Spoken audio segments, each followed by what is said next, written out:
Siz Azerbaycanda iş saparında жүрөсүз, бирок ошо Баткендин Көкташ айылында бүгүн чыр-чатак чыгып кетти, ок да атылды. Бул тууралуу кабарыңыз барбы депутат катары?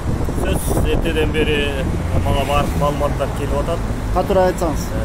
Сөзсүз эртеден бери мага маалыматтар келип атат. Элдерден чалуулар, жазуулар, кайрылуулар болуп атат. Ошол жергиликтүү элдерден дагы Баткен облусунун тургандарынан өтө көп кайрылуулар болду. Мен тийиштүү мамлекеттик органдар менен сүйлөшүп атам, өкмөт мүчөлөрү менен дагы ошол түзүлгөн кырдаалды чечүү боюнча тез арада чечкиндүү кадамдарга баруу боюнча мен эл өкүлү катары кайрылдым.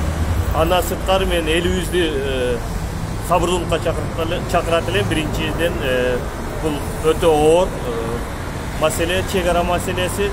Сөзсүз муну чечишибиз керек, бирок чечкенге чейин биз ар бир кыргыз жараны өз салымыбызды салышыбыз керек да. Бирок ушул Көкташ айылында жанагы тажик тарап такталбаган аймакка курулуштарды жасап атат, ошону токтото турдук деп буга чейин парламенттин жыйынында да айтылды эле, угуу болду эле да.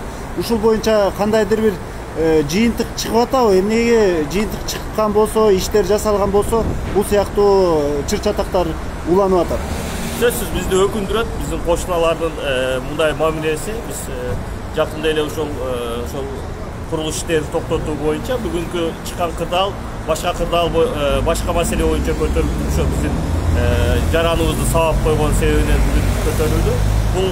Бул эле себеп эмес, бул негизи бул чек ара көйгөйдө бир топ себептер бар.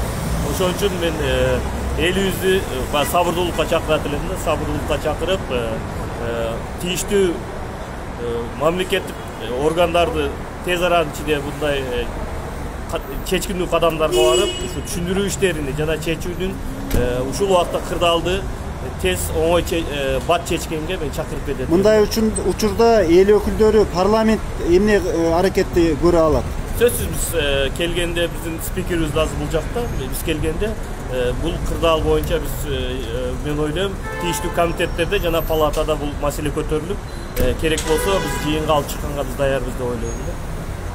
Рахмат байыңызга.